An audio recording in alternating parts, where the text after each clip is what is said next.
దేవుని నామానికి మహిమ కలుగును గాక. మీ అందరికీ నా వందనాలు తెలియజేస్తున్నాను. ఈరోజు కొన్ని మాటలు మీ ముందుంచాలని ఆశపడతా ఉన్నాను. యెహోషువ యొక్క గుణ లక్షణాలు, ఆయనలో ఎటువంటి లక్షణాలు ఉన్నాయి, కొన్ని మాటలు మీ ముందు ఉంచాలని నేను ఆశపడతా ఉన్నాను. సరే చూద్దాం. యెహోషువ యొక్క గ్రంథము పాత నిబంధన పుస్తకంలో ఇది 6వ పుస్తకం. దీనిలో 24 అధ్యాయాలు ఉన్నాయి. 658 వచనాలు ఉన్నాయి. దీంట్లో ప్రధాన వ్యక్తులు కనుక చూసినట్టయితే కనుక యెహోషువ, రాహాబు, ఆకాను, ఫినెహాసు, ఎలియాజరు, వీళ్ళు ప్రధాన వ్యక్తులు. ప్రధానమైన స్థలాలు యెరికో, హాయి, ఏబాలు పర్వతం, గెరెజీ కొండ, గిబియోను, గిల్గాలు, షెకెము. ఇవి యెహోషువ అనే పదంలో నుంచే హోషేయ. ఈ హోషేయ అనేది కూడా దేంట్లోనంటే హిబ్రూ భాషలో ఈ యెహోషువ ప్లస్ హోషేయ, ఈ రెండింటి కూడా దీని అర్థం ఏంటంటే యేసు లేకపోతే రక్షకుడు, రక్షణ. ఇది గ్రీకు భాషలో అన్నమాట. సరే, మోషే గారు ఏం చేశారు? ఇశ్రాయేల్ ప్రజల్ని ఐగుప్తు దేశం నుంచి బయటకు తీసుకొచ్చారు. యెహోషువ గారు ఏం చేశారు? ఈ ఇశ్రాయేల్ ప్రజలందరినీ కూడా వాగ్దాన భూమికి, వాగ్దానం ఏదైతే దేవుడు వాగ్దానం చేసిండో ఆ వాగ్దానపు ఆ దేశానికి కనానుకు నడిపించి ఉన్నారనమాట. మోషే గారేమో పని ప్రారంభించిండు, యెహోషువనేమో ఆ పని చేసి ముగించిండు.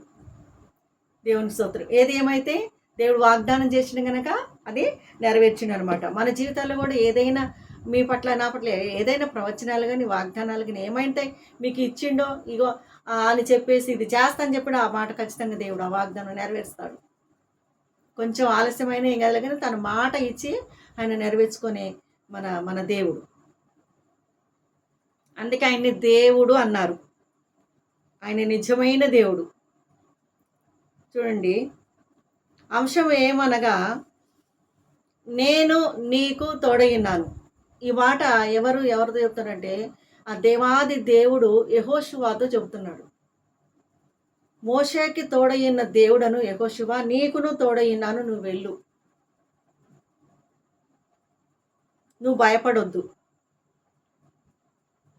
నీ ముందు ఏ మనుష్యునుడు కూడా నిలవలేడు.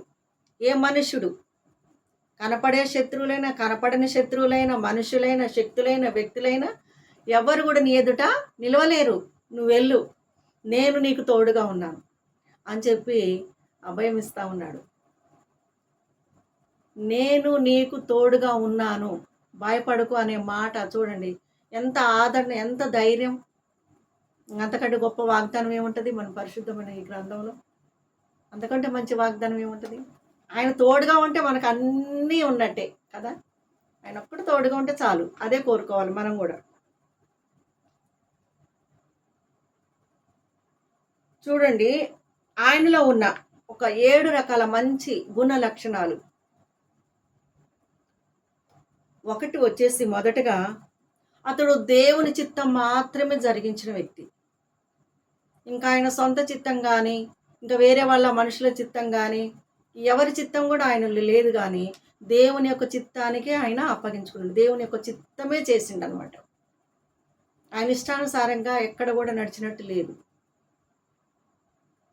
దేవుడు ఏది చెప్తే అదే చేసిండు, ఎక్కడికి వెళ్ళమంటే అక్కడికే వెళ్ళిండు.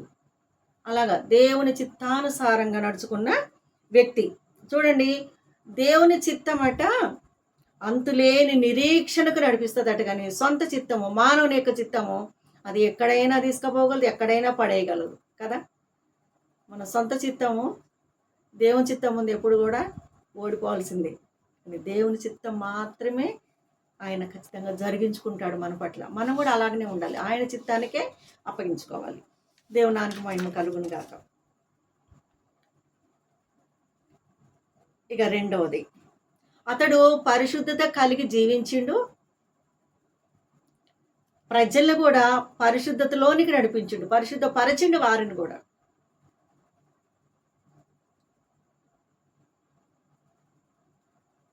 పరిశుద్ధపరచబడాలంటే మనలో ఏమీ ఉండకూడదు? మూడు భయంకరమైన పాపాలు ఉంటాయి ఒక వ్యక్తిలో. ఒకటేంటి? విగ్రహారాధన.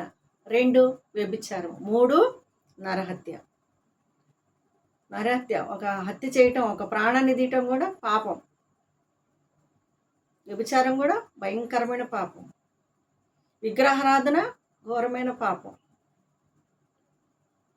ఈ 3 పాపాలు కనుక ఒక వ్యక్తిలో లేకపోతే ఆ వ్యక్తి పరిశుద్ధత కలిగి ఉన్నట్లు. నువ్వెంత ప్రార్థన చేయి, ఎంత వాక్యం చెప్పు, నీలో పాపం ఉంటే సైతాను కూడా బెదరదు. సేవకుడు అయినా సరే. కానీ ఎంత బలహీనుడై ఉండి పరిశుద్ధత కలిగి ఉంటే చాలు, సాతాను కూడా గడగడలాడి పారిపోద్ది. ఈ 3 పాపాలు మనలో ఉండకూడదని దేవుడు మనతో మాట్లాడుతూ ఉన్నాడు. 3వదిగా వచ్చేసి తన ఓటమికి కారణం ఏంటా అని పరిశీలన చేసుకున్నాడు, తెలుసుకున్నాడు. ఎక్కడ తెలుసుకున్నాడు? ప్రభు దగ్గరికి వచ్చాడు. ఆయన పాదాలు పట్టుకున్నాడు. ప్రభువా, మేము ఎందుకు ఓడిపోయినాం? ఇది చిన్న పట్టణం, ఆ పట్టణం మీద మా ప్రజలు మేము ఎందుకు ఓడిపోయినాం? ఎందుకు మేము ఓటమి పాలైనాం? ఎందుకు అపజయం పాలైనాం? మాలో ఉన్న లోపం ఏంటి? మాలో ఉన్న పాపం ఏంటి అని చెప్పేసి దేవాది దేవుణ్ణి అడిగినప్పుడు అంటే పరిశీలన చేసుకున్నాడు. మనం కూడా అలా పరిశీలన చేసుకోవాలి మన హృదయాన్ని. ఎనాలిసిస్ అంటారు, పరిశీలన. ప్రభు, ఇంకా నాలో ఏమున్నాయి? కనపడిన పాపాలు ఇంకా నాకు గుర్తు చేయ్యా, నన్ను క్షమించయ్యా, నాకు తెలియచేయ్యా అని చెప్పేసి మనం ఒప్పుకొని, అడిగి వాటిని ఒప్పుకొని వాటిని ఏం చేయాలో పారేయాలి. ఆకాను లాంటి పాపాన్ని కూడా మనం ఉంచుకోకుండా ఏది పారేసటి తిరిగి చూడకుండా దేవుని వైపే మనం ఉండాలన్నమాట.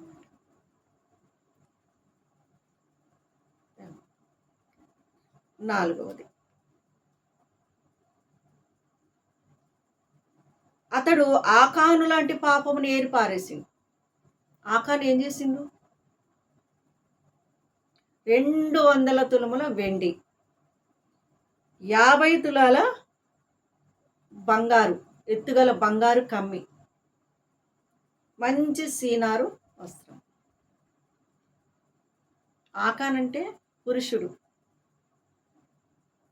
పురుషుడికి వెండి, బంగారము, ఈ వస్త్రాలు వీటితో పని ఉందా? ఏమంటారు, పనికొస్తాయా?